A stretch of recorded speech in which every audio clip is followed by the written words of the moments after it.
क्या देश में पेट्रोल और डीजल सच में सस्ता होने वाला है? क्या एक लंबे इंतजार के बाद आम लोगों को तेल के दामों से थोड़ी राहत मिलने वाली है? और सबसे बड़ा सवाल यह है कि जब इंटरनेशनल मार्केट में कच्चे तेल यानी क्रूड ऑयल की कीमतें लगातार गिर रही हैं, तो हमारे पास के पेट्रोल पंप पर रेट कम क्यों नहीं हो रहे? इन सारे सवालों के बीच पेट्रोलियम मंत्री हरदीप सिंह पुरी का एक बड़ा बयान आया है, जिसने जनता की उम्मीदों को काफी बढ़ा दिया। दरअसल पिछले कुछ टाइम से अंतर्राष्ट्रीय बाजार में कच्चा तेल लगातार सस्ता हो रहा है। सिर्फ जून के महीने में ही क्रूड ऑयल के दाम 15% से ज्यादा टूट चुके हैं, और अगर पिछले एक हफ्ते की बात करें तो वहां भी करीब 8% की गिरावट आई है।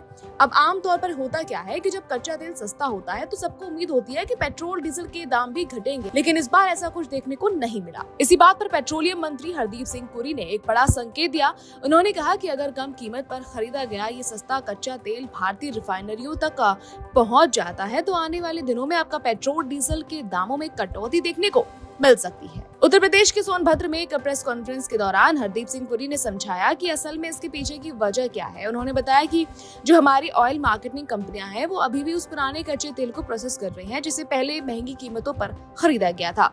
यही वजह है कि अंतर्राष्ट्रीय बाजार में आई इस गिरावट का असर अभी तक हमारे पेट्रोल पंप्स पर नजर नहीं आ रहा। मतलब तो जब तक तेल कंपनियां अपने स्टॉक में पड़ा पुराना महंगा तेल पूरी तरह इस्तेमाल नहीं कर लेती, तब तक वो पेट्रोल डीजल के दाम कम नहीं कर सकती। लेकिन जैसे ही सस्ते रेट वाला नया कच्चा तेल रिफाइनरियों में पहुंचेगा और उसका इस्तेमाल शुरू होगा, वैसे ही कीमतें घटने की संभावना बहुत ज्यादा बढ़ जाएगी। वैसे मंत्री जी ने सिर्फ भविष्य की राहत का संकेत नहीं दिया, बल्कि अभी की कीमतों का पूरा लॉजिक भी समझाया। उन्होंने कहा कि इस वक्त ग्लोबल एनर्जी मार्केट पर बहुत ज्यादा दबाव है, खासकर मिडिल ईस्ट यानी पश्चिम एशिया में जो तनाव चल रही है और हॉर्मस स्ट्रेट को लेकर जो अनिश्चितता बनी हुई है, उसने वैश्विक तेल बाजार को काफी प्रभावित किया। इसके बावजूद भारत में पेट्रोल डीजल की कीमतों को काफी हद तक कंट्रोल में रखा गया।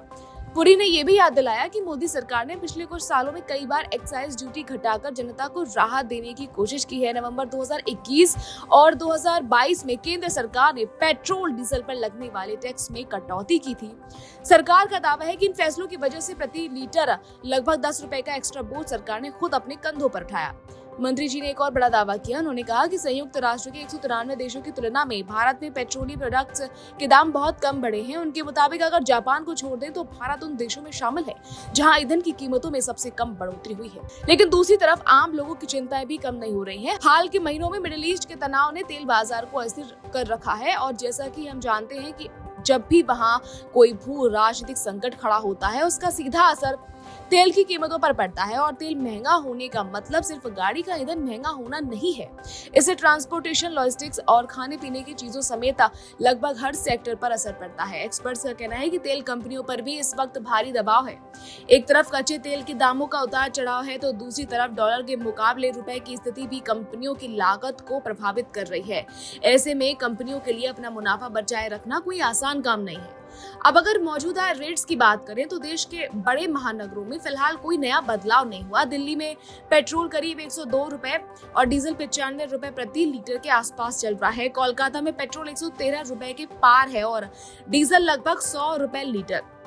वहीं मुंबई की बात करें तो पेट्रोल 111 रुपए से ज्यादा और डीजल करीब 98 रुपए प्रति लीटर के आसपास है, जबकि चेन्नई में भी ये दोनों 100 रुपए के दायरे में बने हुए हैं। तो अब सबसे बड़ा सस्पेंस यही है कि हमें असली राहत कब मिलेगी। सरकार ने कोई निश्चित तारीख तो नहीं बताई है, लेकिन पेट्रोलियम मंत्री के इस बयान से इतना तो क्लियर है कि अगर अंतर्राष्ट्रीय बाजार में कच्चे तेल के दाम ऐसे ही नीचे बने रहे और नया सस्ता तेल हमारी रिफाइनरियों तक समय से पहुंचिया, तो बहुत जल्द पेट्रोल डीजल के दाम कम हो सकते हैं। यानी कुल मिलाकर राहत की उम्मीद तो बनी हुई है, लेकिन अंतिम फैसला इस बात पर है कि ग्लोबल ऑयल मार्केट का अगला रुख क्या होता है और तेल कंपनियां अपने स्टॉक का महंगा तेल कितनी जल्दी खत्म कर पाती हैं। तब तक देश के करोड़ों वाहन चालकों की नजरें पेट्रोल पंप के डिस्प्ले बोर्ड और अंतर्राष्ट्रीय बाजार दोनों पर टिकी रहेंगी।